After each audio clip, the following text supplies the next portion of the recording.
ಅಮ್ಮ, ಆಲ್ರೆಡಿ ಪುಳಿಯೋಗರೆ ಮಾಡ್ದಲ್ಲ ತಿಂಡಿ, ಇವಾಗ ಏನು ಮಾಡ್ತಾ ಇದೆಯಾ? ರೈಸ್ ಐಟಮ್ ತಿಂದು ತಿಂದು ಬೋರ್ ಆಗದೆ, ಇವತ್ತು ರೊಟ್ಟಿ ಮಾಡ್ತೀನಿ. ಓಕೆ.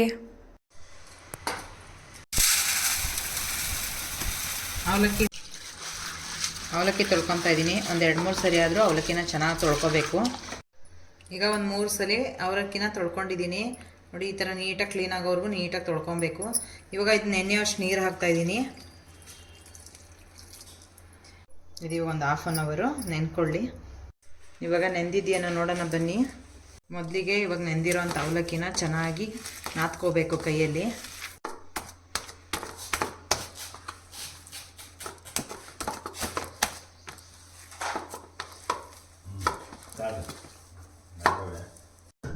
ಸಣ್ಣಗೆ ಹೆಚ್ಚಿರೋಂಥ ಶುಂಠಿ ಹಾಕ್ತಾಯಿದ್ದೀನಿ, ಮತ್ತು ಹಸಿಮೆಣ್ಸಿನ್ಕಾಯಿ ಹಾಕ್ತಾಯಿದ್ದೀನಿ ಸಣ್ಣ ಕಟ್ ಮಾಡಿಕೊಂಡು. ಮಾಡಿರೋಂಥ ಒಂದು ಈರುಳ್ಳಿ ಹಾಕ್ತಾಯಿದ್ದೀನಿ. ಮೆಂತ್ಯ ಸೊಪ್ಪು ಹಾಕ್ತಿದ್ದೀನಿ 1 ಹಿಡಿ. ಹಸಿಗೆ ಸೊಪ್ಪು ಹಾಕ್ತಾಯಿದ್ದೀನಿ. ಕೊತ್ತಂಬರಿ ಸೊಪ್ಪು ಹಾಕ್ತಾಯಿದ್ದೀನಿ. ತುರ್ಕೊಂಡಿರೋಂಥ ಆಲೂಗೆಡ್ಡೆ ಹಾಕ್ತಾಯಿದ್ದೀನಿ. 1 ಆಲೂಗೆಡ್ಡೆ ತುರಿದಿರೋ ಸೇರಿಸ್ತಾಯಿದ್ದೀನಿ.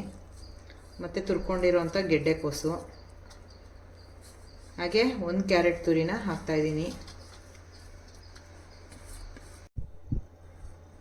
1 ಸ್ಪೂನ್ ಬಿಳಿ ಎಳ್ಳು ಹಾಕ್ತಾಯಿದ್ದೀನಿ. 1 ಸ್ಪೂನ್ ಜೀರಿಗೆ ಹಾಕ್ತಾಯಿದ್ದೀನಿ. ಉಪ್ಪು ಹಾಕ್ತಾಯಿದ್ದೀನಿ. ಇವಾಗ ನೋಡಿ 1 ಕಪ್ಪಷ್ಟು ಕಡಲೆ ಹಿಟ್ಟು ಹಾಕ್ತಾಯಿದ್ದೀನಿ. 1 ಕಪ್ಪಷ್ಟು ಅಕ್ಕಿ ಹಿಟ್ಟನ್ನ ಸೇರಿಸ್ತಾ ಇದ್ದೀನಿ. ಹದ ನೋಡಿಕೊಂಡು ನೀವು ಅಕ್ಕಿ ಹಿಟ್ಟನ್ನ ಸೇರಿಸ್ಕೋಬೋದು. ಸ್ವಲ್ಪ ತೆಳುವಾಯಿತು ಅಂದರೆ ಸ್ವಲ್ಪ ಬೇಕಾದರೆ ಹಾಕ್ಕೊಳ್ಳಿ.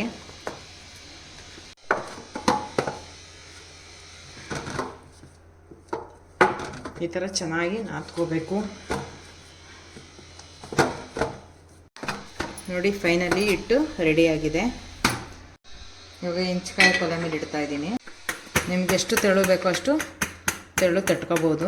ಸ್ವಲ್ಪ ಹಿಟ್ಟು ಜಾಸ್ತಿ ತೊಗೊಂಡು ನೋಡಿ ಈ ಥರ ತೆಳುವಾಗಿ ತಟ್ಕೋಬೋದು. ಅವಲಕ್ಕಿ ಹಾಕೋದ್ರಿಂದ ರೊಟ್ಟಿ ಸಾಫ್ಟಾಗಿ ಬರುತ್ತೆ, ಅದಕ್ಕೋಸ್ಕರ ಅವಲಕ್ಕಿ ಬಳಸ್ತಾ ಇರೋದು.